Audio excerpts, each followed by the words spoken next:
এদের কাছে কিন্তু এটা একটা অ্যাসপিরেশন যে আমি লিওনেল মেসির সঙ্গে খেলেছি, Right, আমি right. নেইমারের সঙ্গে খেলেছি, আমি ওই সুন্দর দেখতে ভদ্রলোকের সঙ্গে খেলেছি। হ্যাঁ, তো তারা কিন্তু সুন্দর দেখতে ভদ্রলোকের নাম কি? Cristiano Ronaldo. মিডফিল্ডে আমার কাছে আজকে খেলা দেখে মনে হলো যে এই টিমের একটা বড় সমস্যার নাম হচ্ছে ব্রুনো ফার্নান্ডেজ, যে Right. কিনা কোনো ক্রিয়েটিভিটি তৈরি করে না। Croatia is definitely suffering from a lack of quality in their players.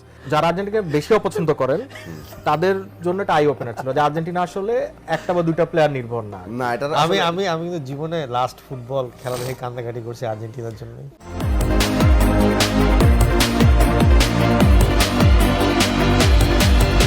গতকাল রাত 3:58 পর্তুগাল ক্রোয়েশিয়া ম্যাচ থেকে 2 মিনিট বাকি খেলাটা দেখব খুবই উৎসাহ নিয়ে অপেক্ষা করতে করতে।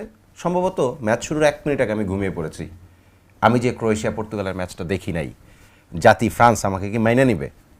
আপনারা মানেন আর না মানেন, আমি খেলাটা দেখি নাই অনেস্টলি।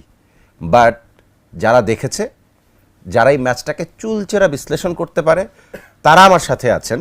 সবাইকে স্বাগত জানাচ্ছি গ্রিন ডেল্টা ইন্স্যুরেন্স মাঠ কাঁপানো বিশ্বকাপে। মাহাদি আপনার সাথে, আর আমার সাথে দুজন খুবই পছন্দের মানুষ আমার আছেন। রুবাদ ইফতেখার, রুবাদ ভাই আপনাকে স্বাগত, এবং আছেন আহমেদ শায়েক, আপনাকেও স্বাগত। আপনাদের আলাদা আলাদা পরিচয়ের দরকার নেই আছে? আমার দরকার, আমাকে তোমার ওই চিনে না। শাহিদ ভাই তো শাকিব খান, স্পোর্টস ওয়ার্ল্ড কাপের স্পোর্টস এবারের অ্যানালিস্টের শাকিব খান। উনি আর আমাদের আরেকজন খুব বন্ধু প্রতিম সিনিয়র কলিগ বড় ভাই এমএম কায়সার ভাই। জাম কায়সার ভাই। মোটামুটি এমন কোনো জায়গা নাই, মানে আপনি টিভি খোলেন, পোর্টাল খোলেন, যাই খোলেন, একটা দুইটা লোকের চেহারা আপনি মাস কমন দেখবেন। একটা হচ্ছে এমএম অনেকে কায়সার, ওনাকে স্বপ্ন দেখছে, কারণ এই পরিমাণ দেখছে সারাদিন। যে আর বলতে পারেন সারা বলতে পারেন, ভালো না খারাপ স্বপ্ন জানি না। ছেলেরা কিন্তু, ছেলেরা, মেয়েরা না। মেয়েরা দেখ, এটা আমাদেরকে বলে না, আমরা জরিপ করি নাই, আমরা মেয়েরা জরিপ চিনে করি না। নাই। ছেলেরাই ভাবি দেখতেছে, এটা তো আপনি স্বীকারও করবেন না। শাহিদ ভাই, আচ্ছা ঠিক আছে, ওকে ওকে আমরা চাই আপনাকে দিয়ে শুরু করি। আচ্ছা, করুন। CR7 এর ম্যাচটা যে আমি দেখি না, আপনি কাউকে মাইনে নেবেন আজকে? না না না, মেনে নেওয়াটা খুবই স্বাভাবিক, কারণ আপনার উপর দিয়ে মানে বলতে গেলে ধ্বংসযজ্ঞ যাচ্ছে। ধ্বংসযজ্ঞ যাচ্ছে, সত্য। সারা রাত জেগে খেলা দেখা, এরপরে আবার পরের দিনে উঠে ওইটা রিপোর্টিং, অ্যানালাইসিস, শো, মানে ইটস ভেরি টাফ। খুবই টাফ আসলে, সত্যি কথা। মানে আপনি যে সময় মতন 2 মিনিট আগে ঘুমিয়েছেন, কারণ 2 মিনিট পরে ঘুমালে হয়তো ম্যাচের ইয়েতে ঢুকে যেতেন। হ্যাঁ, এই জন্য সেটাই। 2 মিনিট আগে ঘুমানোটা ভালো ছিল, আমি বলবো। ফাইনালি ক্রোয়েশিয়া এবং পর্তুগালের ম্যাচটা, ক্রোয়েশিয়া প্রথম লিডটা নিয়েছে, জি বাট সেটা লিডটা ধরে রাখতে পারলো না। আমি একটু সারপ্রাইজ, আমি সকালে আবার হাইলাইটসটা দেখলাম আর কি। জি, জি। আমার ধারণা ছিল যে ক্রোয়েশিয়া যদি আগে গোল করতে পারে, আমার প্রেডিকশন ছিল 2-0 অথবা 2-1 ডেফিনেটলি পর্তুগাল জিতবে। বাট ক্রোয়েশিয়া যদি আগে গোল করে তাহলে পর্তুগালকে সে হারাইতে পারে, এইটা আমার একটা জাম্পশন ছিল, সেটা ভুল প্রমাণিত হয়েছে। এবং ক্রিস্টিয়ানো রোনালদো CR7 তিনি গোল করেছেন। জি, না মানে আসলে পর্তুগালের সত্যি কথা বলতে গেলে যে এত কোয়ালিটি, কিন্তু কোনো কোঅর্ডিনেশন দেখলাম না আর কি টিমের মধ্যে। এবং বিশেষ করে মানে মিডফিল্ডে আমার কাছে আজকে খেলা দেখে মনে হলো যে এই টিমের একটা বড় সমস্যার নাম হচ্ছে ব্রুনো ফার্নান্ডেজ, যে Right. কিনা কোনো ক্রিয়েটিভিটি তৈরি করে না, উল্টো টিমের মধ্যে সমস্যা তৈরি করছে। তো যার কারণে বেসিক্যালি পর্তুগাল গোলও খেলো, এরপরে পুরো খেলাটাই কিন্তু চেঞ্জ হলো যখন ব্রুনো ফার্নান্ডেজ সহ আরও 3 জন, মানে একটা কোচ এক সাবস্টিটিউশনে 4 জন চেঞ্জ করে, এই প্রথম আমি দেখলাম। তো ওই চেঞ্জটা করার পরে আসলে পর্তুগালের খেলাটা একটু গতি আসলো। তো পরবর্তীতে রোনালদোকেও সাব করালো, কিন্তু তার আগে অ্যাটলিস্ট মানে যে প্রেশার সিচুয়েশনটা, যেটা কিনা পেনাল্টি, ওই পেনাল্টিতে কিন্তু গোল না দেয়া, মানে গোল দেয়া না দেয়া, ইটস ভেরি হার্ড। কারণ এরকম একটা প্রেশার মোমেন্টে আর কি অনেক সময় অনেকে মিসও করে ফেলে। তো রোনালদো অ্যাটলিস্ট এই এক্সপিরিয়েন্সটা ইউজ করে গোল দিল। বাট মানে ওই এখনও পর্তুগালের একটা বলবো যে অগোছালো খেলা ঠিকই আছে। এই ম্যাচটা যদিও বার হয়ে গিয়েছে, কিন্তু এর পরের ম্যাচে এরকম অগোছালো খেলা দিয়ে স্পেনের সাথে পারবে কিনা, I really have doubt now. Exactly, স্পেনেরও খেলা ছিল, এবং খুবই এই ওয়ার্ল্ড কাপে আমার দেখো অন্যতম বোরিং টিম অস্ট্রিয়া। মানে আমি রাংনিককে যেমনেই রেট করি না কেন, যত ইয়র্গেন ক্লপ আর রাংনিককে আমি আপনি একসাথে, শব্দটা বোরিং বলেছেন, আই উড সে যে এবারের ওয়ার্ল্ড কাপে সবথেকে বাজে দলগুলোর একটা। ওরা ফিজিক্যালটাই খেলতে Right. পারে, ফুটবলটা আমি জানি না। কালকে হ্যাঁ, স্পেনেরটার দিকে যাই, কারণ পর্তুগালের সাথে যেহেতু রিলেটেড আছে। আমি এই কারণে স্পেনেই ঢুকে তারপরে পর্তুগালে আসতে চাচ্ছিলাম আর কি। স্পেনের কালকে খেলাটায় যদি আমরা দেখি, এবং সেখানে আমরা দেখবো যে ওরা যে ধরনের খেলাটা খেলে, অর্থাৎ বলটা ওদের কাছেই থাকবে, সেটা ওরা পছন্দ করে। অস্ট্রিয়া বলটাকে পুনর্দখল করার চেষ্টাই করে না। দখলের যে কথা হচ্ছে, সে যখন বল রিগেইন করেছে দুই এক জায়গায় মিস পাস বা ডিফেন্স থেকে রিগেইন করেছে, থার্ড বলটাও সে তার কাছে না, রাখতে পারে, কারণ সেকেন্ড বা থার্ডে সে লুজ করেছে একটা বারবার। জিনিস দেখেন, একটা স্ট্যাট কালকে দেখলাম যে স্পেনের বল লুজ করার পর রিকভারির টাইম ছিল 14 সেকেন্ডস। 14 সেকেন্ডস, এবং লাস্ট 10 মিনিটে 14 বার বল রিকভারি করেছে, এরকম একটা স্ট্যাটও দেখাচ্ছিল ম্যাচটাতে। আর অস্ট্রিয়ার ছিল সেক্ষেত্রে 18 থেকে 20 সেকেন্ড, রাইট, 6 সেকেন্ড কিন্তু গ্যাপ লম্বা তৈরি সময়, হয়ে গেছে। 6 সেকেন্ড লম্বা সময়। আচ্ছা, এখন এই স্পেন যদি পর্তুগালের সঙ্গে যে খেলাটা, এটা নিয়ে আমরা একটু প্রিভিউ করতে পারি এখন। পর্তুগাল ক্রোয়েশিয়া কিন্তু কালকে ফার্স্ট হাফ পুরোটাই পর্তুগালকে আসতে দিয়েছে, পুরো ডিফেন্সিভ এবং অনেক লো ব্লক করেছে, এবং একটা সুযোগে ছিল যে আচ্ছা আমরা যদি সুযোগ পাই উই উইল গেট আ গোল, এবং তারা সেটা বের করেছে। এখন ক্রোয়েশিয়া, আপনি যেটা বলছিলেন, আমি আপনার সাথে 100% অ্যাগ্রি করি যে ক্রোয়েশিয়া যদি প্রথম গোলটা দিয়ে দেয়, ম্যাচ বের করা যে কোনো দলের জন্য মুশকিল হবে, বাট সেটা 2018 ক্রোয়েশিয়ার জন্য। রাইট, 2022 ক্রোয়েশিয়া একই ট্যাকটিক্স, একই ধরনের খেলার স্টাইল, কিন্তু no new quality players added to the team. এখনো ইভান পেরিসিচি দলের এখনো অন্যতম- পেরিসিচি এখনো, গোল করেছেন, হ্যাঁ, পেরিসিচি গোল করেছেন। মডরিচি বল বানাচ্ছেন, বল বানাচ্ছেন। মডরিচি নিকো কোভাচিচ, হ্যাঁ, right. মেইন খেলোয়াড়। এই একটা জায়গাতে আসলে Croatia, I think they were lucky to get out of the group stage, এবং পর্তুগালের সাথে আসলে ওদের জেতার কথা না, কারণ যেটা বললাম যে 4 বছরে তো অ্যাটলিস্ট একটা কোয়ালিটি প্লেয়ার আপনি অ্যাড করবেন, আমরা কিন্তু সেটা দেখি নাই। না। হ্যাঁ, গাভার্ডিওল 2022 তো মোটামুটি ভালো ছিল, হ্যাঁ। ভালো একটা টাইম ছিল 2022 ছিল, কিন্তু গত সিজনটায় ম্যান সিটির হয়ে কিন্তু তিনি এভারেজ একটা সিজন আজকে কাটিয়েছেন। কিন্তু 70 মিনিটের পরে নাম এক্স্যাক্টলি সো মানে অনেক পরে নেমেছে। সো গত ওয়ার্ল্ড কাপে breakout star, Right. One of the breakout star, এই ওয়ার্ল্ড কাপে তিনি সুযোগই পান নাই দলে।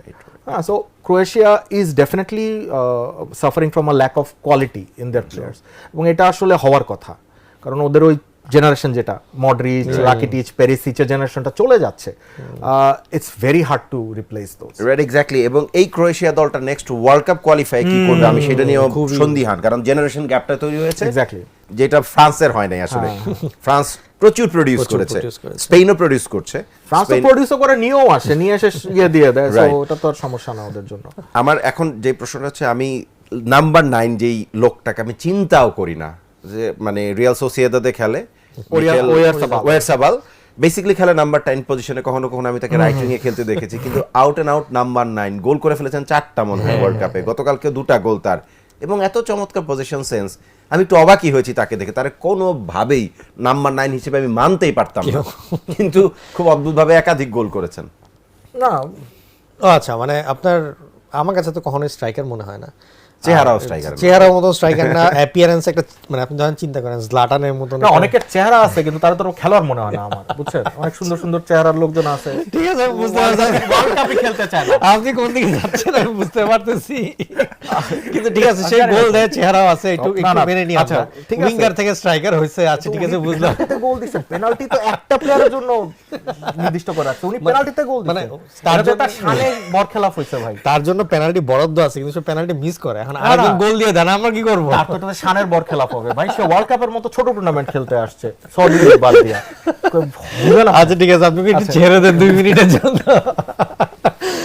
তো আপনার স্পেনের ওরিজাবালের প্রবলেমটা হচ্ছে যে, মানে সে তো ফার্স্ট অফ অল কনভিন্সিং না, তো Right. এই জন্য ডিফেন্সের জন্য আর কি তাকে ডিফেন্ড করাটা খুব সহজ, এবং আপনি যদি মানে ওয়ার্ল্ড কাপে যে 4টা গোল দিয়েছে, সেই 4টা গোলই দেখবেন যে হয় ডিফ্লেকশন অথবা খোঁচাখুচি, মানে না, খুব যে গতকালকের convincing। প্রথম গোলটা তো খুবই কনভিন্সিং। এইবার হ্যাঁ, এই গোলটা খুব চমৎকার একটা মুভ নিয়েছে, থার্ডম্যানের মতো রান করেছে, নিজেকে পজিশনে নিয়ে এসেছিল, এবং খুব স্পেসটা খুব বেশি ছিল না, হ্যাঁ, ভালো, খুবই ভালো ক্লিনিক্যাল ফিনিশ আমি ফিনিশ যদি ছিল, বলি। কিন্তু ধরেন যে ওই যে একটা যে মানে কনভিন্সিং জায়গাটা আসবে, Right. ওই জায়গাটা আসছে না। দ্বিতীয়ত মানে আপনার প্রলিফিক স্ট্রাইকার যেটা আমরা স্পেনের দেখতাম আগে, যে টরেস বা ভিয়ার মতন, যে বা মোরাটা আর আমি টরেস ধরতে পারি, ভিয়া একটু উইঙ্গার স্ট্রাইকার টাইপের ছিল, লেফট উইং এ খেলেছে, left wing এ বার্সেলোনা খেলে, লেফট উইং হ্যাঁ। এ খেলতো। তো এই কারণে যে ওইরকম মানে ভয় আসার মতন কিছু দেখি না আমি এটাকে। না, এবং স্পেনে আসলে কিন্তু মানে দে ওয়ার নেভার লাইক ওদের গোল স্কোরিং টিম, ওরা এক গোল করে বল নিজের কাছে রেখে দিবে, হ্যাঁ। বল নিয়ে যাও, এবং আমরা কালকে কিন্তু ওইটা দেখলাম যে পেড্রি, ডানি অলমো এবং রডরির খেলা কালকে আউটস্ট্যান্ডিং রদ্রি। ও সেকেন্ড বলগুলো যেভাবে রিকভার করেছে দারুণ দ্যাটস হোয়াই ইট শোজ যে why he was a Ballon d'Or winner. Exactly. মানে আমি কালকে হয়তো দর্শকদের কাছে খেলাটা পছন্দ হবে না, কিন্তু আমি এই ধরনের ট্যাকটিক্যাল খেলা পছন্দ করি ব্যক্তিগতভাবে, কারণ এই খেলা দেখার একটা মানে সৌন্দর্য আছে। আপনি রদ্রির খেলাটা দেখেন, কুকুরেয়ার পজিশনিং দেখেন, কুকুরেয়া যে বলটা দিল, যে বলগুলো পাস করতেছে, হ্যাঁ, তারপরে যে ছেলেটা গোল করলো Pedro Porro, without the ball ওর পজিশনিং দেখেন, ওর দিকে বল আসেই নাই পুরো ম্যাচে, কারণ Cucurella was hunting for the গোল।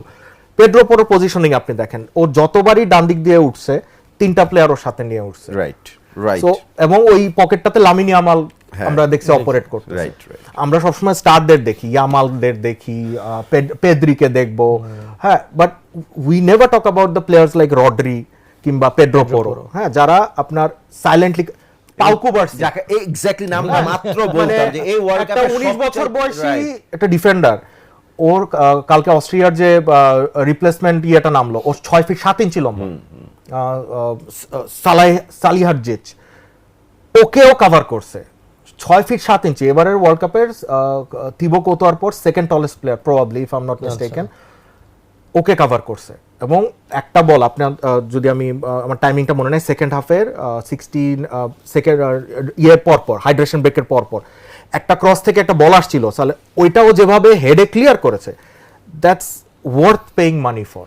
এবং পাউ কুবার্সির ম্যাচুরিটি এরকম একটা লেভেলে, যখন সে ডিস্ট্রিবিউশন চমৎকার, সে যে তার পজিশন থেকে তার পজিশনিং সেন্স এত ভালো, এত চমৎকার ভাবে সবকিছু রিকভার করছে, আউটস্ট্যান্ডিং। মানে আমি জানি না কুবার্সির, আমি যে পেড্রো পোরোর কথাটা একটু আসতে যাচ্ছি, যে কমেন্টেটর পর্যন্ত বলছে যে সে কোত্থেকে আসলো, exactly where did he arrive from? Commentator বলতেছে সে কোত্থেকে আসলো, এক্স্যাক্টলি ওই জায়গায় তার পজিশনই না থাকার কথা না। হ্যাঁ, স্পেনের খেলাটা অনেকটা হচ্ছে বোরিং লাগতে পারে, কিন্তু আপনি যদি ট্যাকটিক্যালি দেখেন তাহলে আর কি খুবই দেখবেন যে ওরা এই ওয়ার্ল্ড কাপে ওদের যে রিদমটা খুঁজে পাওয়া দরকার পেয়ে গেছে, which is a very very warning sign, big warning sign for other teams. Alex বায়নার জায়গায় যদি নিকো উইলিয়ামস হয়ে যেত, তাহলেই ইনজুর্ড ছিলেন, মানে দুইজন দুই পাশে দুই বন্ধু যদি খেলতো, তাহলে আবার ইউরোর সেই ঝলক আমরা দেখতে পেতাম। এক্স্যাক্টলি। অ্যালেক্স বায়না, আই থিংক অ্যালেক্স বায়না ওকে, বাট আমার নিকো উইলিয়ামসের মতো না, ওই কোয়ালিটি না। এই কারণে মানে স্পেনের খেলার মধ্যে একটু মানে লামিন ইয়ামাল নির্ভর দেখা যায়, মানে বল পেলে ওষুধ তার ড্রিবলটে, মানে গতকালকে আমি দেখি নাই, মানে যেই বলটা আসলে বেসিক্যালি সুইচ করা যেত একটু ডায়াগোনালি ইয়ামালকে দিয়েছে, ইয়ামাল কিন্তু অনেকবার বল চেয়েছে, বাট তারা একটু লাইন মেইনটেইন করেছে, একটু লাইনে লাইনে খেলেছে। আমার কাছে এটা মনে হয়েছে কালকে খেলার চেষ্টা করেছে। এবং কুকুরেয়াকে তো রিয়াল মাদ্রিদ সাইন করিয়েছে ব্রাইটন থেকে, ব্রাইটন না, চেলসি থেকে Moreno signing, Moreno signing. Cucurella যেভাবে উপরে উঠতে থাকে, আমি জানি না যদি কুকুরেয়ার প্রোডাক্ট কিন্তু বার্সেলোনা, হ্যাঁ বার্সেলোনা, লা মাসিয়া বার্সায়ও খেলেছে, কিন্তু ওই সময় ফ্লপ ছিলেন তিনি, যে বার্সেলোনা 11ও খেলেছে, হ্যাঁ, কিন্তু খুব একটা ভালো করতে, হ্যাঁ খেলেছে বার্সা 11 মেসির সঙ্গে খেলেছেন, মানে ওই টিমে ছিল কুকুরেয়া, রাইট। এবং তিনি যেভাবে উপরে উঠে যান, আমি জানি না যে কোনো ভালো টিম, যেটা যদি ফ্রান্স হয়, আর ওই উইং দিয়ে তো বেসিক্যালি খেলে হচ্ছে আপনার নাম্বার 10 পজিশনে ইয়া খেলতেছে ডেম্বেলে, না ওই পজিশনে আছে আপনার মাইকেল ওলিসে, হ্যাঁ, ও যদি ওলিসের তো খেলাচ্ছে আসলে নাম্বার 10 পজিশনে, আর ওলিসে পুরো মাঠই খেলে, তো ওলিসে ওই দিক দিয়ে যদি ঢুকে যায় ভাই, ওই জায়গা কভার করা, আমি জানি না, কুকুরে একটু বেশি ওভার অ্যাম্বিশিয়াস লাগে আমার কাছে। কালকে যে তো অস্ট্রিয়া আপনার, হ্যাঁ এটাও ওভার অ্যাম্বিশিয়াস হইতেই পারে, এত লো ব্লক ইন্টেনশনই ছিল না অস্ট্রিয়ার ওরকম, যেটা বললাম যে আসলে অস্ট্রিয়ার মতো দল বিশ্বকাপ খেলছে, ইতালি খেলছে না, এটা দুঃখজনক, আসলে খুবই দুঃখজনক। মানে আপনারা হয়তো বলবেন যে হ্যাঁ একটু মানে বায়াস শোনাচ্ছে, কিন্তু বসনিয়া খেললো বিশ্বকাপ, লাভটা কি হলো? কোনো লাভ নাই বলেন, মানে ওরা যে ম্যাচটা হারলো লাস্ট ইউএসএর সঙ্গে, they didn't even fight, right. হ্যাঁ, ওরা বিশ্বকাপে আসছে, কোয়ালিফাই করছে, এডিন জেকো 40 বছর বয়সের দলকে নিয়ে আসছে, এটাতে ওরা খুশি। তো ভাই কোয়ালিফায়ার পরে বলে দে যে খেলবো না, মানে হোয়াটস দ্য পয়েন্ট? ইতালিরা বাদ করে দিয়ে তো আসছে, এই কারণে চিন্তা করতেছে যে কিছু এটাই, এবং আসলে প্রবলেমটা হয় যে যেমন ধরেন এই দলগুলোর যাদের মানে অ্যাসপিরেশন নাই, হ্যাঁ, ওদের ইতিহাসে সেরা গল্প কি, আমরা ইতালিকে বাদ করে বিশ্বকাপ খেলেছি। তার থেকে ইউরোপিয়ান দলগুলো যে আমি 100% সাপোর্ট করি, আমি কার কথা আমি ঠিক এই মুহূর্তে রিকল করতে পারছি না, উনি বলেছিলেন যে আফ্রিকা এবং ল্যাটিন আমেরিকাকে আরো দুটো কোটা বাড়িয়ে দেওয়া উচিত ইউরোপের দল কমিয়ে। আমি এটা 100% সাপোর্ট করি, কারণ ইউরোপই ভালো ফুটবল খেলে, ল্যাটিন খেলে। আপনি মেক্সিকোর খেলা আমরা কি এই ওয়ার্ল্ড কাপে দেখেছি? Mexico one of the best teams in this world cup. Exactly. হ্যাঁ, ওরা এই ওয়ার্ল্ড কাপে এখন পর্যন্ত ম্যাচ হারে নাই, গোলও তো খায় নাই। গোল না খায় না, না, মেক্সিকো গোল খায় নাই। গোল খায় নাই। স্পেনও ইংল্যান্ডের গোল খায় সাথে নাই। অ্যাজটেকায় খেলবে, অ্যাজটেকায় ওরা 13 বছর ধরে কোনো ম্যাচ হারে নাই। রাইট। এখানে আমার একটা পয়েন্ট আছে। পয়েন্ট হচ্ছে যে অ্যাজটেকা নিয়ে সেটা সবাই বলে যে মেক্সিকো এখানে কেন একটা অ্যাডভান্টেজ পাচ্ছে, অ্যালটিটিউডের অ্যাডভান্টেজ, এবং প্রথম 25 মিনিট নাকি মেক্সিকো এত বেশি প্রেসার দেয়, প্রেস করে, Tired হয়ে যায়, হ্যাঁ, অপোনেন্ট ব্রিদিং নিতে পারে না।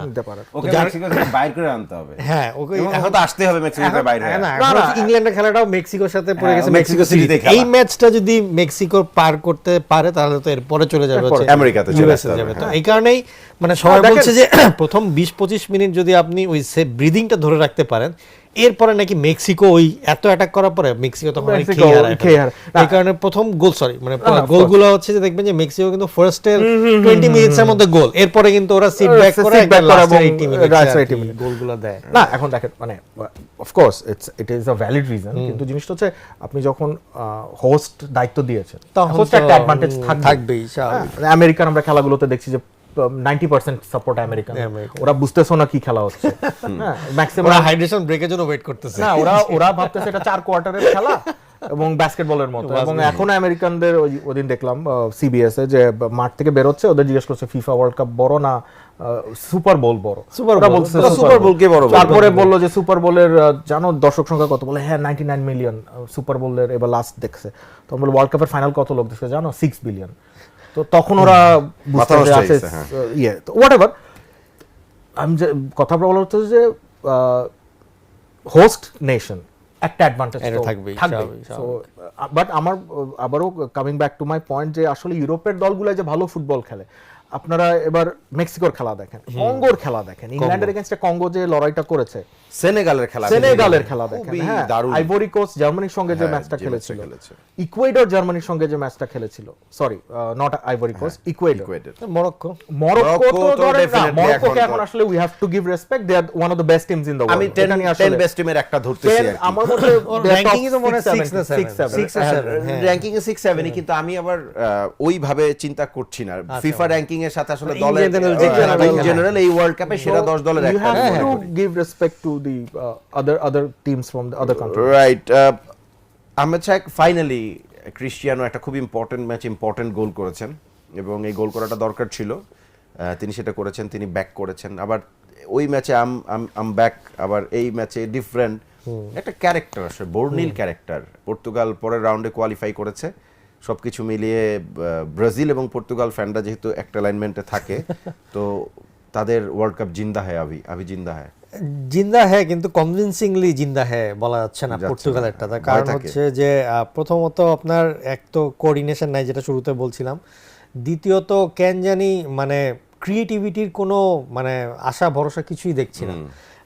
যেই গোলটা পেনাল্টিতে পেলো, সেটা যদিও আমার কাছে পরে রিপ্লে দেখে মনে হয়েছে যে ইট ওয়াজ এ ভ্যালিড পেনাল্টি, কারণ আপনার হচ্ছে প্লেয়ারের নাম বললাম, জার্সি নাম্বার 4 ছিল ওর নাম, রেনেটো ভেগা।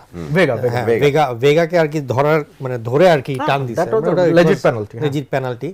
সো ওই গোলটা দিল, কিন্তু আপনার এরপরে যে খেলার একটা ছন্দ থাকবে, মানে যেই পরিমাণ মিডফিল্ডার আছে কন্টিনিউয়াসলি অ্যাটাক হবে মানে বল পেলে, কিন্তু পর্তুগাল দেখা যাচ্ছে যে বল পেয়ে রাইট উইংয়ে একবার পোস্টের কাছে গিয়ে আবার ব্যাক পাস করে মিডল ডিফেন্স প্রচুর back pass করে, প্রচুর back ঘুরতেছে, pass মানে অথচ এই ওয়ার্ল্ড অহেতুক কাপের time নষ্ট। সেরা মিডফিল্ড নিয়ে আসছে তারা, ভাই। এটার অনেক একটা সময় কারণ নষ্ট। আমার মনে হয় শাক ভাই, মানে পর্তুগালের মিডফিল্ড নিয়ে আমরা এই শোতেই আপনার সঙ্গে হ্যাঁ, প্রচুরবার হ্যাঁ, কথা হচ্ছে, শাক ভাইয়ের সঙ্গে অন্য কয়েকটা শোতেও একই কথা হচ্ছে যে বেস্ট মিডফিল্ড কেন। মূল কারণটা আমার যেটা মনে হয় Vitinha is not clicking. Exactly, ভিটিনিয়াকেই আসলে কোথাও পাওয়া যাচ্ছে না। আমার হিসাবে ওয়ার্ল্ড কাপের আগে কিন্তু ভিটিনিয়া ফর্মের বিচারে ওয়ার্ল্ডের বেস্ট মিডফিল্ডার ছিল। এক্স্যাক্টলি, এটা নিয়ে কোনো ডাউট আমার মনে হয় না নাই, ছিল নাই, কারো নাই, মনে, ছিল না। স্পেশালি পিএসজির হয়ে যে যা সিজনটা খেললো। কাটিয়েছেন, আমি ভিটিনিয়ার মতো ইনফর্ম মিডফিল্ডার গত 2-3 বছরে দেখি নাই। পেড্রির পিকটা মনে পড়ছে 2 বছর আগে যে জাভির আন্ডারে যে পিকটা ছিল তার, আর ভিটিনিয়াকে আমি দেখেছি। বাট উনি ক্লিক না করাতে পর্তুগালের হাতে অপশন কি আছে? আর আম নট সো শিওর যে ভিটিনিয়ার মতো pound by pound gram by gram replacement আছে কিনা। আপনার নাই, রুবেন নাই। Neves is not that level, ওই level এর তো লেভেল না, না। আর দ্বিতীয়ত কথা হচ্ছে যে ভিটিনিয়া আমার কাছে যেটা মনে হচ্ছে ভিটিনিয়া জোয়া নেভেসের খেলার পরে একটা যেই পরিমাণ একটা ক্রিয়েটিভ একটা মিডফিল্ডার দরকার ওটা ব্রুনো ব্রুনো ফার্নান্ডেজ সাপ্লাই দিতে পারছে না দিতে পারছে না। ব্রুনো ম্যানচেস্টার ইউনাইটেড হয়ে ভালো সিজন তার আই থিংক গেছে বার্নআউটে ভুগছেন আমারও হইতে পারে এটাই সম্ভাবনা অনেক ভিতিনিয়ার ক্ষেত্রে ক্যারি তাই করেছে রাইট ভিতিনিয়ার ক্ষেত্রে তাই আমার কাছে মনে হয় ফ্যাটিক আসলে অনেক ফ্যাটিক আর সবাই একবার হ্যাঁ। লাস্ট পর্যন্ত আমার মানে এখন পর্যন্ত দেখা একমাত্র যে পর্তুগালের left back Nuno Mendes Nuno সে মেন্ডেস, ভালো right. খেলার কারণেই হ্যাঁ, হ্যাঁ, হ্যাঁ। পর্তুগাল কিন্তু এখনো টিকে shape-এ আছে আছে, shape-এ shape-এ আছে। আছে এক্স্যাক্টলি আজকে তো একটা ইম্পর্টেন্ট খেলা মানে জাতি হিসেবে আমাদের জন্য খেলা ইম্পর্টেন্ট বাঙালি জাতি হিসেবে জাতি হিসেবে আমাদের জন্য সেটা হচ্ছে কাবো ভার্দের সাথে খেলবে হচ্ছে আর্জেন্টিনা এই কাবো ভার্দের দলটা স্পেনের সাথে মনে ড্র করে এসেছিল স্পেন হ্যাঁ তিনটা ম্যাচে ড্র করেছে ওকে ওকে হারাতে পারে নাই কেউ কি জানো ইরান না স্পেন উরুগুয়ে আর Iran Iran Iran Iraq sorry Jordan Jordan না জর্ডান আর্জেন্টিনার গ্রুপে ছিল ও আচ্ছা তাহলে ইরান সরি হ্যাঁ Iran Iran Iran Iran Iran তুরবাদ ভাই এই ম্যাচটা অনেকেই বলছে যে এত সহজ হবে না খুবই কি বলে এটা খেয়েছে গেঞ্জিটা টেনে বসলো গেঞ্জিটা টেনে বলার বসছে। জন্য না আমার পেট বড় তো দেখা যায় আচ্ছা অসুবিধা নেই পেট ভরে তো দেখাই যাবে তো যেটা হচ্ছে ধরেন কেবো ভার্ডের এগেনস্টে হ্যাঁ ওয়ার্ল্ড কাপের নকআউটের ম্যাচ এটা মানে এটা যদি বাংলাদেশের এগেনস্টও খেলে আর্জেন্টিনা সহজ হবে না ম্যাচটা রাইট কেবো ভার্ডে সেই ক্ষেত্রে বিশ্বকাপে তারা তাদের ডিফেন্সিভ প্রাওয়েসটা দেখিয়ে এসেছে যে তারা ডিফেন্সিভলি কতটা সাউন্ড স্পেশালি ওদের গোলকিপার ভজিনিয়া হ্যাঁ কিন্তু কেবো ভার্ডের এবং বসনিয়ার যে আমি কাহিনীটা বললাম এটা বলার পিছনে একটা কারণ ছিল এই প্রসঙ্গটাতে আসছে আবার যে এই দলগুলোর জন্য আসলে ওয়ার্ল্ড কাপের লেগেসিটা already fixed right they don't need another one যে আমরা মেসিকে হারাইছি এই গল্প ওদের অলরেডি বসনিয়ার গল্প তৈরি হয়ে গেছে যে 6,000 ফলোয়ার থেকে 15 মিলিয়ন ফলোয়ার এক সপ্তাহের মধ্যে ওর ইনস্টাগ্রামে কেবো ভার্ডের দেশটা চিনে বাংলাদেশের আমার ধারণা 30-40% মানুষ কেবো ভার্ডের নাম জানতেন না 30-40% না মানুষ না 89 85% 90% মানুষ 90% আমি তো জানতাম না আমিও জানতাম আমি জানতাম আমি যেহেতু স্ট্যাম্প কালেক্ট করি আপনি জানেন ছোটবেলায় ভাই। ওই স্ট্যাম্পের মধ্যে কেবল বাংলাদেশে এখন 5,000 লোক স্ট্যাম্প কালেক্ট করে না হ্যাঁ, আমি এখনো করি 500 করে না ভাই, 500 করে না। মানে একসময় ফিলাটেলিস্ট সোসাইটির মেম্বার ছিলাম বাংলাদেশে বাট হোয়াটএভার কেবো ভার্ডের স্ট্যাম্প দেখে আমি না দেশটার নাম জানতাম সেটা ডিফারেন্ট ইস্যু বাট কেবো ভার্ডের যেটা বললাম যে ওয়ার্ল্ড ওয়াইড এই যে রেকগনিশন কুরাসাওয়েরও সেই হ্যাঁ কিউরাসাওরে কে চিনতো ভাই আমি তো জীবনে এই দেশের নাম জানি না এই দেশগুলোর ওয়ার্ল্ড কাপ স্টোরিটা লেখা হয়ে গেছে এখন এইটা ওদের জন্য মোটিভেশনটা কিল করতেছে কিনা হ্যাঁ এটা একটা বড় প্রশ্ন এবং অলরেডি কিন্তু প্লেয়াররা বলে দিয়েছেন যে আমি ম্যাকঅ্যালিস্টারের জার্সি চাই আমি মেসির এইটাই জার্সি এইটাই চাই। সমস্যা যে সমস্যা হচ্ছে এটা লিওনেল মেসি হতে পারেন নেইমার হতে পারেন আরেকজন খেলোয়াড় আছে মডেল তারকা কি নাম আরেকটা বেস্ট প্লেয়ার আছে আমি নাম ভুলে যাই গ্রেট প্লেয়ার তো এত বড় প্লেয়ারের নাম মাথায় আসে না আমার বুঝছেন ওনার তো এরকম প্লেয়ারদের এগেইনস্টে যখন আপনি খেলবেন তো যেটা হয় যে যত বড় প্লেয়ার হোক আপনার অপোনেন্ট তো রাইট তো সমীহটা করার দরকার নাই এরকম যে আপনি তার জার্সি নেবেন সে মাঠে আপনার opponent right you are at the equal level so মেসির জার্সি আগে নিবেন এর শর্টস নিবেন এর বুট নিবেন তো ভাই আপনি খেলবেন কখন তো I don't think Cabo Verde are in the right frame of mind এবং তাদের জন্য এটা ওভারওয়েলমিং একটা ব্যাপার so I don't think they have any chance in this ওই যে রয়কিন বলে না যে এখনকার দিনে আসলে এটাই সবচেয়ে বেশি সমস্যা যে প্লেয়াররা খেলার আগে কার জার্সি নিবে কার সাথে হ্যান্ডশেক করবে ছবি তুলবে সেলফি তুলবে এইগুলো নিয়ে বেশি উজবেকিস্তানের এগেইনস্টে যে গ্রেট একজন প্লেয়ার যার নাম আমি বলতে পারি না যিনি খেললেন 2 গোল করেছেন যে 2 গোল করেছেন না 3 গোল আজকে না না ওই যে উজবেকিস্তানের বিপক্ষে দুইটা করছে হ্যাঁ, ঠিক আছে ঠিক আছে ওরা কিন্তু ওনার ওই চেহারার দিকে তাকাচ্ছিল দুতির দিকে হ্যাঁ, যে আমির খানের থেকে দেখতে সুন্দর হ্যাঁ বা টম ক্রুজের মতো সিউ করে নাই সিউ দেখার জন্য মানে উজবেকিস্তানের প্লেয়ার সম্ভবত ডিফেন্ডাররা চিন্তা করছে তাহলে সিউটা দেখতে হবে তাহলে দুটো সুযোগ তাদের দেই। কিন্তু মূল টার্গেট যে আচ্ছা আমি ওনার সাথে খেলেছি ইনস্টাগ্রামে একটা সেলফি তুলবো তার সাথে নট যে আমি তাকে হারাবো আনফরচুনেটলি শাহেক ভাই যেটা বললো যে this is a big problem হ্যাঁ রয়কিন যেটা বলেছেন ইট ইজ ট্রু মানে ফুটবলার হলো at the end of the day এরা তো মানুষ এদের কাছে কিন্তু এটা একটা অ্যাসপিরেশন যে আমি লিওনেল মেসির সঙ্গে খেলেছি Right, আমি right. নেইমারের সঙ্গে খেলেছি আমি ওই সুন্দর দেখতে ভদ্রলোকের সঙ্গে খেলেছি হ্যাঁ তো তারা কিন্তু সুন্দর দেখতে ভদ্রলোকের নাম কি ক্রিস্টিয়ানো রোনালদো মানে মানে খুবই সুন্দর নাম উনি। নাম নাম বলতেই চাচ্ছে না অনেক বড় প্লেয়ার ইমেজ রাইটস আটকে যাবে কপিরাইট আটকে যাবে ভাই আমি তো অনেক ছোট মানুষ এত বড় প্লেয়ারের নাম মুখে আনে কিভাবে ও মানে মুখ ধুতে হবে আচ্ছা হ্যাঁ, সকালে মুখে ধুয়ে আসছি আপনি তো। কি মেসি ফ্যান কে? আপনি আমি ফুটবল ফ্যান। ফুটবল ফ্যান, তাহলে তো তাকে পছন্দ না করার কারণটা কি? আমি তাকে তো তো তাকে অপছন্দ করে নাই, আমি তো আচ্ছা। অপছন্দ করি না। আমি তাকে বলছি যে অপছন্দ করাই ফেলছে মানুষ। সে পছন্দের ঊর্ধ্বে ভাই, ঊর্ধ্বে। মানে একটা প্লেয়ার ওই যে জলাতানের জঙ্গলের ভিতরে সে তো মেসিকে আলাদা করে রাখে, জলাতান তার আপনি জঙ্গলে। তাহলে হচ্ছে মানে জলাটানের আত্মাটা ধারণ করেন, মানে তার যে ব্যাপারটা যে সেও আসলে তাকে ওভাবে করে জাতান ওয়াজ আ ভেরি কালারফুল ক্যারেক্টার, এবং এই ধরনের ক্যারেক্টার ফুটবলে সে যে রোনালদোর প্রতি যে মনোভাবটা ধারণ করে, আপনিও কি সেই ধারণা মনোভাব নিয়ে থাকেন? না না, রোনাল্ডোর প্রতি আমার তো এরকম ধারণা। রোনাল্ডোকে আমার খুব সুন্দর লাগে দেখতে, ওর মতো মানে আমি আমার তার খেলা নিয়ে খেলা রোনাল্ডো আচ্ছা সরি, এই প্রসঙ্গে আলাপ হচ্ছিল আমার, রোনাল্ডো মিশন ইম্পসিবল 5 এ আসবে কিনা, আসবে হ্যাঁ, definitely লম্বা আসবে। স্পাইডারম্যানে কিন্তু হ্যাঁ, বেশি আছে। ওটা টিজার। হ্যাঁ, কিন্তু রোনাল্ডো ধরেন লম্বা চওড়া, দেখতে সুন্দর, তো মডেল খুবই সুন্দর। টম ক্রুজের এখন যে বয়স হয়ে গেছে, ওর পরে ফিজিক্স হ্যাঁ দারুণ, রোনাল্ডোকে দারুণ। নিয়ে যখন আলাপ হবে, এগুলো নিয়ে আলাপ হবে। ফুটবল নিয়ে আলাপ হবে না। ফুটবল মানে হ্যাঁ, উনি খেলেছেন 2016 পর্যন্ত ঠিক ছিলেন, 17 পর্যন্ত ঠিক ছিলেন। Anyway, আচ্ছা। সময় নষ্ট করবো না, এত বড় ফুটবলারকে নিয়ে কথা বলবো। অস্ট্রেলিয়া ইজিপ্ট এই ম্যাচে কে জিতবে?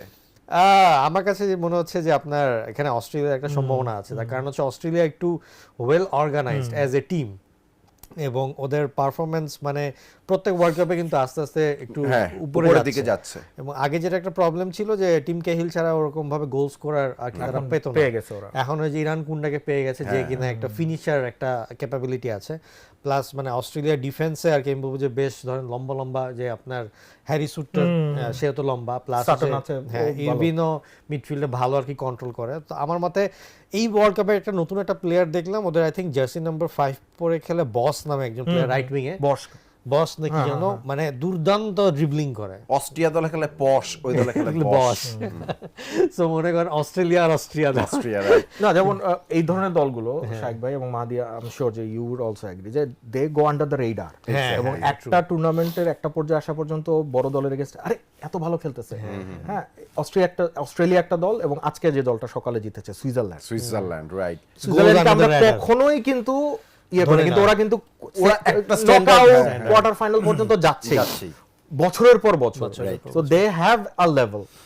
সো সুইজারল্যান্ড, অস্ট্রেলিয়া এবং ইজিপ্টের এগেইনস্ট আমি অস্ট্রেলিয়াকে এগিয়ে রাখবো। ইজিপ্ট অবশ্যই পার্সোনাল প্লেয়ার বেশি, ওদের মারমুশ আছে, ট্রেজেগে আছে, সালাহ আমি জানি না আছে। খেলবেন কিনা, হি ওয়াজ ইনজুরড, বলা হচ্ছে যে নামবেন, বাট ডিফেন্স ওইরকম ডিফেন্স এরকম নাই।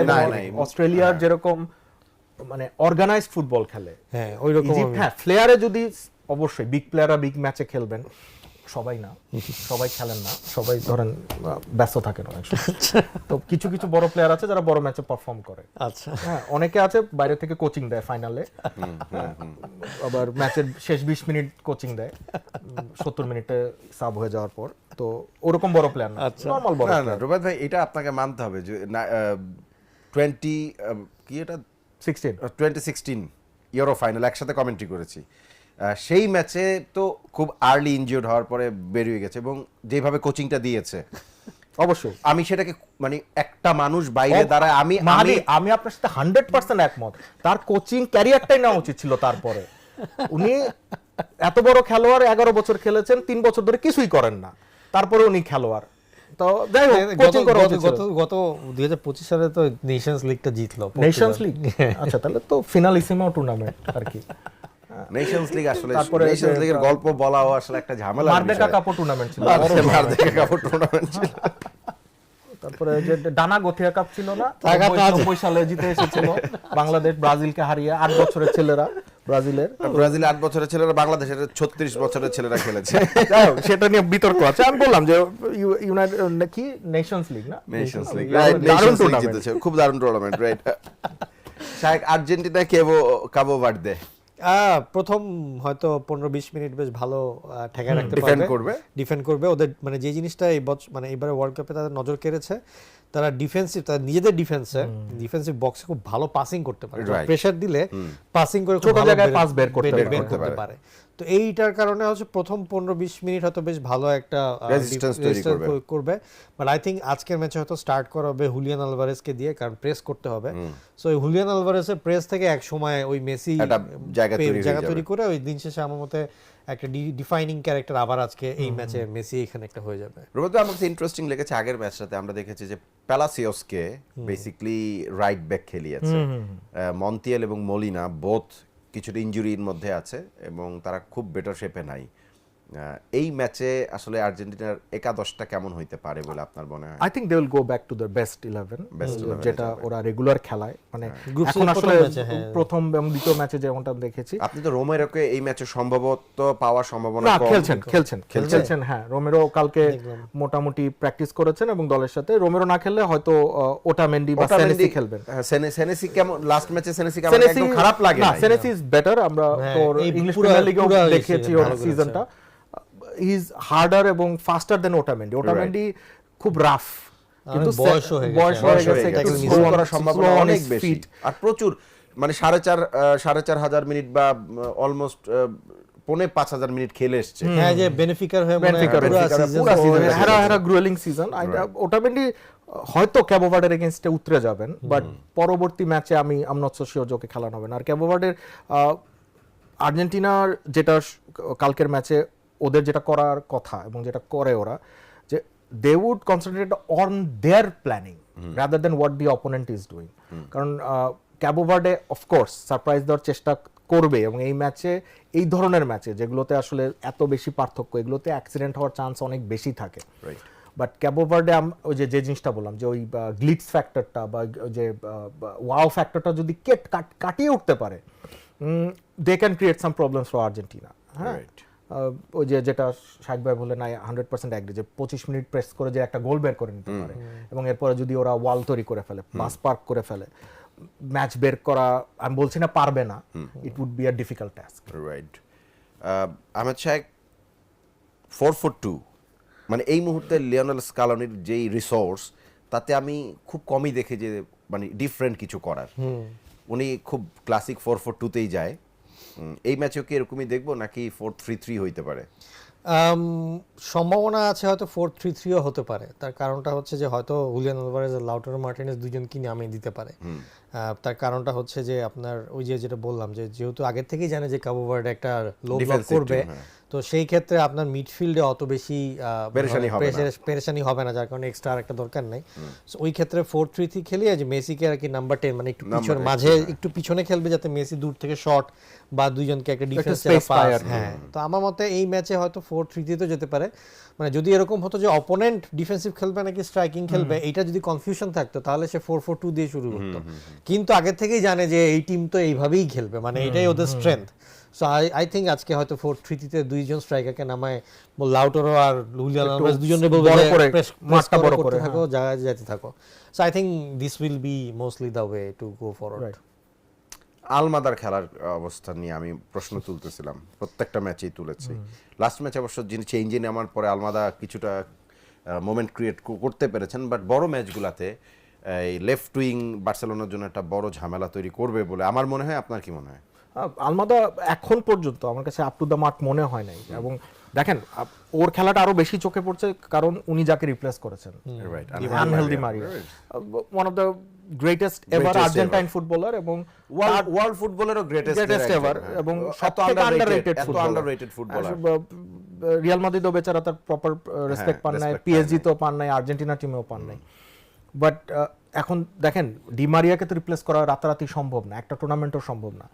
আলমাদা is trying his heart out, but ওর পজিশনিং সেন্সটা যদি আরো বেটার হয় এবং ও যদি কিছুক্ষণ বল ডিফেন্ডারকে ধরে রাখতে পারে, not ball without the ball ডিফেন্ডারকে ধরে রাখতে, আপনি দেখবেন ও খুব দ্রুত সুইচ করে, উঠে যাচ্ছে আবার সাথে সাথে ও যদি কিছুটা টাইম নেয়। এবং আরেকটা ছেলের খেলা আমার খুব ভালো লেগেছে জর্ডানের এগেইনস্টে, ভ্যালেন্টিন বার্কোকে আমার মানে প্রস্তুতি ম্যাচ থেকে পছন্দ ছিল। সো ওকে আমি জানি না টাইম দেবে কিনা স্কালোনি, কারণ বার্কো চেঞ্জে নামাবে হয়তো, চেঞ্জে যদি নামায় he can make a difference. এখন ও আলমাদার পজিশনে খেলবে না এই সাইডে খেলবে, ও তো খেলে বেসিক্যালি সেন্ট্রাল মিডে। সো ঠাসা আপনার হচ্ছে ওখানে তো আর জায়গা নাই, ডিপল এনজো তিনজন খেলবে। তারপরে যদি এখানে কারো নামায় তাহলে নামায় হচ্ছে কি আপনার ওর নাম কি নিকো পাজ নিকো পাজ তো মেসির পজিশনে, পালাসিওস খেলে অনেক সময়। প্যালাসিওস না, ওই লাস্ট ম্যাচে খেললো যে, আরে নাম মনে পড়তেছে না আমারও। খুবই মানে খুবই পুরনো তো, সিমিওনে, লো সেলসো, না লো চেলসো তো আছেই, লো চেলসো তো রাইট উইং এ লেফট উইং এ শুরু জুলিয়ানো করেছিল, সিমিওনে, পারেদেস, লিয়ান্ড্রো পারেদেসের কথা বলে এটা হয়, লিয়ান্ড্রো flop, পারেদেস পুরনো প্লেয়ার, পুরনো। গত বছরের ফ্লপ, যার কারণে গত আপনার বছরের এনজো flop। ফার্নান্ডেজের ক্যারিয়ার গড়ে উঠলো। মানে একটু বিট ডিফেন্সিভ প্লেয়ার, একটু টাফ একটু এন্ড tough, ডিফেন্সিভ, খুব মানে, বাট লো চেলসো ছিল 2022-এ স্কালোনির যে প্রজেক্ট, সেই প্রজেক্টের একটা কি ক্যারেক্টার, কিন্তু injury কিন্তু লাস্ট ম্যাচে লো চেলসো ওয়াজ ফেনোমেনল, মানে আমার কাছে খুব চমৎকার লেগেছে। দেখেন লাস্ট ম্যাচটা was an I opener, Right. যারা আর্জেন্টিনাকে পছন্দ করেন না, বিশেষ করে যারা আর্জেন্টিনাকে অপছন্দ করেন তাদের জন্য। হ্যাঁ, আমি কাউকে ইঙ্গিত করছি না, কিন্তু ধরেন যারা আর্জেন্টিনাকে বেশি অপছন্দ করেন তাদের জন্য একটা আই ওপেনার ছিল যে আর্জেন্টিনা আসলে একটা বা দুইটা প্লেয়ার নির্ভর না। না, এটা আমি কিন্তু জীবনে লাস্ট ফুটবল খেলা দেখে কান্দাকাটি করছি আর্জেন্টিনার জন্য, দুঃখে কলম্বিয়া ঘানা আতঙ্কে দুঃখে তো অবশ্যই না, না, চোখের পানি অনেক সিচুয়েশনে পড়ে। না ডেনিস বারক্যাম্পের গোলে। মুরাদ ভাই, এটা 25 মিনিটের শো, মনে হয় 45 মিনিট শো করে ফেলছি। এডিট তো হবে সব, না এডিট হবে না, এটা তো এরকমই যায়, কোনো এডিট ফেডিট নাই, এটা আনএডিটেড, এই যেটা বলতেছে এটাও থাকবে, এটাও থাকবে, কিন্তু সিরিয়াসলি সবকিছু থাকে। আর এখন সোশ্যাল মিডিয়ার যুগ, আর যত এরকম মাল পাওয়া যায়, এটা কাটার পর রিলস আরো ভালো হয়। টাকা দিতে। Colombia Ghana, Colombia I think Colombia দলটারে কেউ রেট করতেছে না, বাট আমার কাছে এই ভালো আরেকটা লাগতেছে। আমরা মেক্সিকো সুইজারল্যান্ডের কথা বলছি, Australia, Colombia is another team যারা আনাদার রেডার স্টার প্লেয়ার আছে, লুইস লুইস ডিয়াজ, ডিয়াজ আছে, হ্যাঁ, হামেস but রড্রিগেজ কি হামেস খেললো রে রড্রিগেজ ভাই, দারুণ। দারুণ, তারপর ওদের ওই যে সুয়ারেজ যে ছেলে, হ্যাঁ, নতুন নতুন ছোট লুইস সুয়ারেজ, গ্রেট প্লেয়ার এবং গ্রেট টিম। কলম্বিয়া যাবে।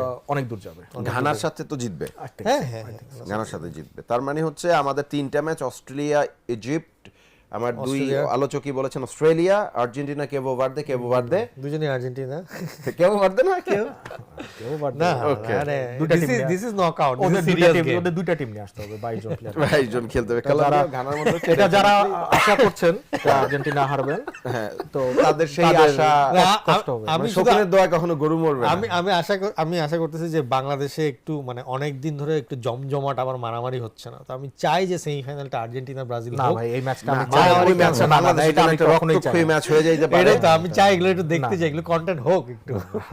কন্টেন্টের জন্য মানুষের জীবন বাজি দরকার নেই। টিএসসি তে কারা বসবে তখন, আর্জেন্টিনার সমর্থক নাকি ব্রাজিলের সমর্থক? না, এটা একটা বিরাট ঝামেলা হয়ে যাবে হোপফুলি, বাট যদি এরকম কিছু হয়ে যায় তাহলে ডেফিনেটলি ওয়ার্ল্ড ফুটবলে একটা অন্য কিছু। আমি যদি এক প্রান্তে স্পেন এবং ফ্রান্সের সেমিফাইনাল এবং আরেক প্রান্তে আর্জেন্টিনা ব্রাজিলের সেমিফাইনাল দেখি, এইটা সম্ভবত ফাইনাল আর্জেন্টিনা দেখার ব্রাজিল আগে আপনি- মানে পয়সা উসুল দুইটা আর্জেন্টিনা ব্রাজিল বললেন, স্পেন ফ্রান্স বলার সময় রক্তক্ষরণ হয়েছে একটু, শাহেদ ভাই। কেন?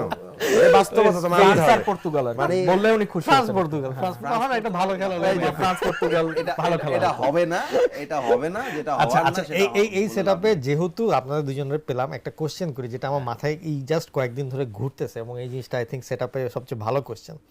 সেটা হচ্ছে ধরেন যে আগের ওয়ার্ল্ড কাপগুলোতে আমরা দেখতাম যে এমনভাবে করে ড্র হতো, এটা ধরেন যে একটা অটোমেটিক প্রসেসে হয়ে যেত এবং এরকমভাবে টিমগুলো আসতো, যার কারণে অঘটনেরও সুযোগ থাকতো। কিন্তু এখন ওয়ার্ল্ড ফুটবলে ওয়ার্ল্ড কাপ যেভাবে করে স্টেজ করা হচ্ছে, এখন দেখা যাচ্ছে it's more about catching the stars and bringing them together to semifinal, final. Otherwise কিন্তু দেখেন যে ব্র্যাকেটগুলা, যে গ্রুপগুলাকে প্রথমেই যে প্রথম 4টা টিমের এই দুজন ওই দিক থাকবে, এই দুজন ওই দিক থাকবে, এর সাথে এর দেখা হবে না। সো এখন তাহলে কি গোয়িং ফরওয়ার্ড ধরেন সবগুলা দেশই চেষ্টা করবে যে আগে আমরা একটাকে স্টার বানাই, যার ব্র্যান্ড ভ্যালুর কারণে ওয়ার্ল্ড কাপে। দেখেন দুটা জিনিস আছে এখানে, মানে আমার যেটা মনে হয়, একটা হচ্ছে ফিফার তো ড্রয়ের জন্য একটা নিয়ম আছে, পটে কারা কারা থাকে, এক্স্যাক্টলি, সিডিংটা ওইভাবেই আগে থেকে রেডি করা থাকে। ওইটার উপরে আসলে হাত নাই। ও প্রথমে হচ্ছে তার টপ র্যাঙ্কিং র্যাঙ্কিং গুলো, থাকে, হ্যাঁ, চ্যাম্পিয়ন থাকে, হোস্ট টিম থাকে। একসাথে পড়বে না, একই কনফেডারেশনের একই গ্রুপে পড়বে না। এই লস গুলোর কারণে, আর এবার যেহেতু আপনার আসলে দল বেশি, আমার মনে হচ্ছে এই কারণে আমরা অনেক বেশি স্ট্রেচড ওয়ার্ল্ড কাপ Right, দেখেছি। exactly, দুর্বল দল, বড় দল, এবং বড় দলগুলো মোটামুটি কিন্তু দেখেন বিপদে পড়ে। আর এই কথাটা এইভাবে আমরা কেন বলতেছি, ধরেন যে যেই দলগুলো এক্সপেক্ট মানে এক্সপেক্টেড ছিল যে ওই গ্রুপ চ্যাম্পিয়ন হবে, পর্তুগালে তার গ্রুপের না, ওটা হয়, ওটা তো হয়নি, সে হ্যাঁ। হইতে পারে না, হইতে পারে না, ওটা যখন তো সে বড় হ্যাঁ, দল বা- হইতে পারে না। দেখেন, বড় দলগুলোর মধ্যে দুটো দল বাদ পড়ছে এখন পর্যন্ত, নেদারল্যান্ডস জার্মানি আর আর জার্মানি। নেদারল্যান্ডস। জার্মানি বাজে খেলছে, বাজে খেলছে। আর নেদারল্যান্ডস একটা ভালো ম্যাচ খেলে বাদ পড়ছে পড়ছে। টাই ব্রেকার থেকে। সো আই ডোন্ট থিঙ্ক যে ফরম্যাটের উপরে আমি প্রথমে আসলে 32 দলের ফরম্যাটটার বিরোধী ছিলাম আচ্ছা, শুরু থেকে।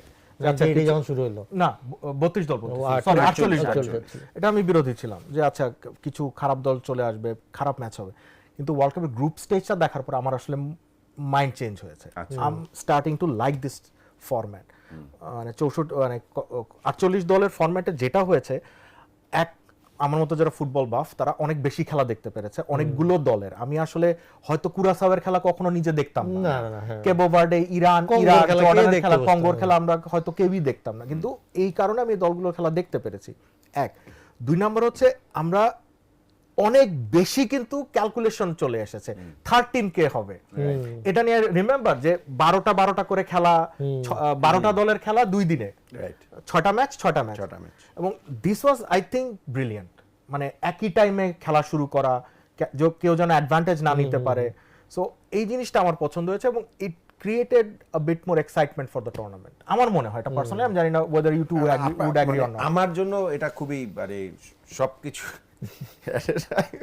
যে এতগুলো ম্যাচ চলে, সত্যিকার কথা দেখার সুযোগের চেয়ে বড় কথা দেখার সুযোগ ধরেন বাদ দিলাম আমি, কিন্তু এটাকে প্রসেস করা ব্রেনে very hard, so much information, so much এবং ইনফরমেশন। আমার যেটা সবচেয়ে বেশি ক্ষতি হয়েছে সেটা হচ্ছে যে একটা ম্যাচ দেখার পরে 2টা ম্যাচ টানা দেখে ফেলেছি, তখন প্রথম ম্যাচ দ্বিতীয় ম্যাচের মধ্যে আমি কোনো জায়গায় গুলাই ফেলতেছি, কনফিউশন থাকে, খেলোয়াড়দের নাম মনে 11টা থাকে না, আগে সিচুয়েশন 22 জন প্লেয়ারের নাম অটো মুখস্থ বলতে পারতাম একটা আমি খেলা পারি না। দেখার পরে। এখন আমি অস্ট্রিয়ার গোলকিপারের নামটা আজকে সকালে মনে করতে পারি নাই।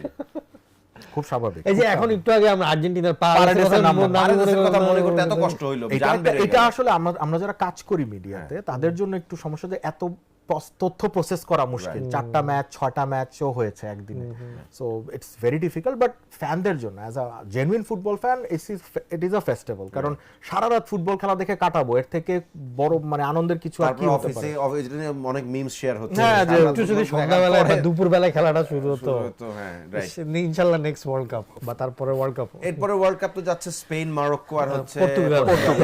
সো ইউরোপের সাথে আমাদের টাইম আর গ্যাপ 3টা ম্যাচ হবে হ্যাঁ, ল্যাটিন আমেরিকায়, ল্যাটিন প্রথম আমেরিকাতে 3টা ম্যাচ। প্রথম আমি তো শিওর চাচা ভাতি দিয়ে হয়তো একসাথে খেলবে এক টিমে। ওটা 2034 না 30 তে হতে পারে, 34 এ খেলবে। ছেলে 19 বছর 17 ও বছর আচ্ছা, হয়ে 19 যাবে। তো রাইট। হ্যাঁ, যদি পাউ কুবারসি 19 এ ওয়ার্ল্ড কাপ খেলে, লামিনের বাপ ছেলে একসাথে 17 খেলবে বছরে এক টিমে, বাপ ছেলে একসাথে এক টিমে খেলবে, আমি বিশাল খুব ব্যাপার। অবাক হব না যদি এটা হয়ে যায়। তিনি ওরকমই লেগে থাকবেন, প্রয়োজনে মার্টিনেজরে আবারও কোচ করে রাখবেন যে ভাই তুই থাক, whatever. Thank you very much Amir Saheb, Rubaid Iftekhar, আপনাকে ধন্যবাদ। মানে এটা খুবই এরকম ডিসকাশন করতে চাই, কিন্তু মানে প্ল্যাটফর্ম দরকার, মানে প্ল্যাটফর্ম দরকার, ফাওতার কথা বলবো না, প্ল্যাটফর্ম দরকার। থ্যাংক ইউ থ্যাংক ইউ শেষ করছি গ্রিন্ডেলটা ইন্স্যুরেন্স মাঠ কাঁপানো বিশ্বকাপ, শহীদ সম্পদের দেয়া নাম মাঠ কাঁপানো বিশ্বকাপ। মাঠ তো কাঁপে, ডেফিনেটলি কাঁপছে, আরও কাঁপবে, এবং এই কম্পন বাড়তে থাকুক আমাদের হৃদকম্পনের মতন। শেষ করছি আজকে, নেক্সট এপিসোড আবার দেখা হয়ে যাবে। ততক্ষণ পর্যন্ত আপনি ভালো থাকুন, সুস্থ থাকুন, আল্লাহ হাফেজ।